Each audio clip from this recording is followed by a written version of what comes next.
Welcome back to the hunt for the Pell's fishing owl. Don't worry, you didn't miss anything. For the past week, I've been stomping through the same patch of jungle 3 times a day, 2 hours at a time, hoping for a glimpse of something out of the ordinary. My fumbling efforts studied closely by the ever-present quizzical trumpeter hornbills. This was their turf, and they were fascinated by this bumbling intruder.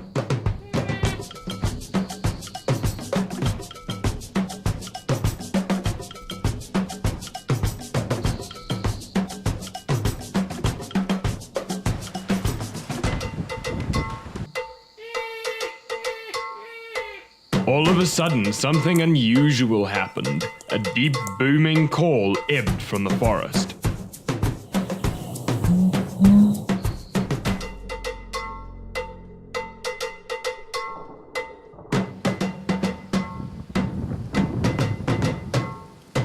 Finally, I had something tangible, and it was hard not to go charging in and chase him off. So it was silent steps through the forest, honing in on the source of the sound.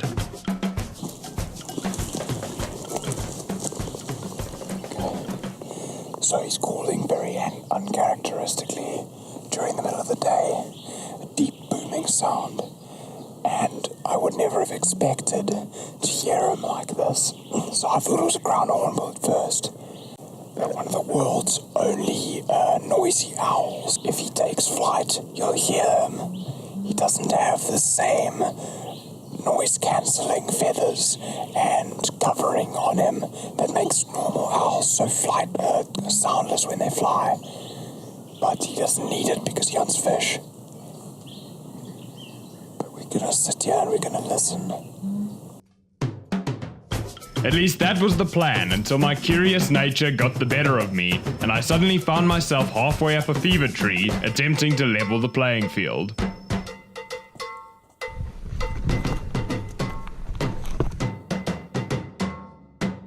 What better way to find a Pell's than to go where they go?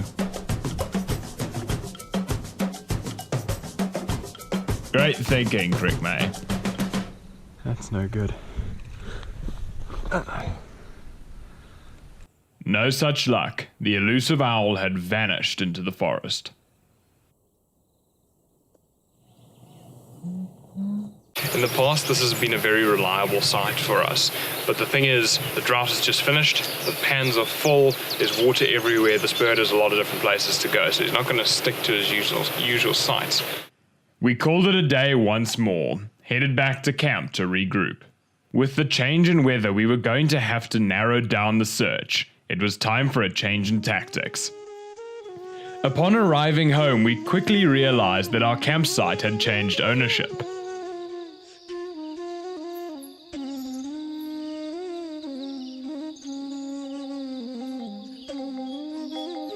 I've been living with Galagos all of my life, and now more than ever in Zululand, where they go by the name the Nachapis, little night monkeys.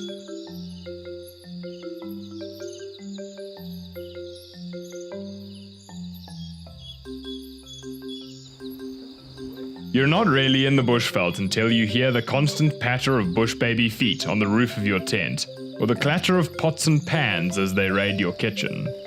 Some of my earliest memories are of the eerie, childlike call that gets them their name, echoing out of the night as we guarded our campfire from hyenas. While the infant cry gives the bush baby its name, its small size, big eyes, and baby-faced demeanor certainly add to the repertoire.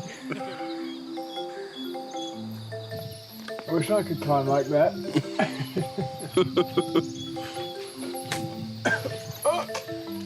Not quite.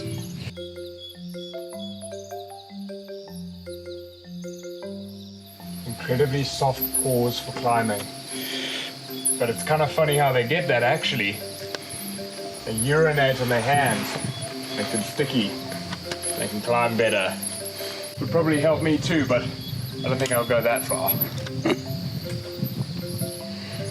They may not be as good jumpers as the lesser Galagos, but these thick tails, with their thick tails, are incredibly balanced when moving through the treetops in a way that I could never. Never manage.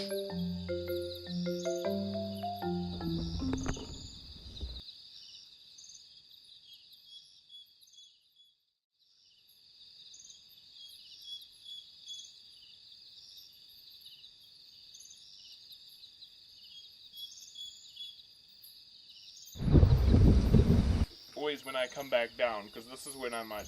Yeah. I don't know why I told you to film me on my way down. It just makes me feel like something's going to happen.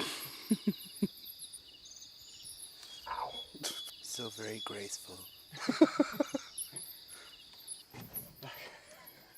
I'm like, ow! Thorn!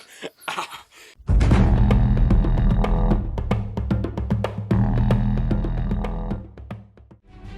Don't forget to subscribe and keep up with the latest adventures, and read about my greatest journey yet in my book Josh's Big Year, Deserts to Jungles. Let the treasure hunt continue.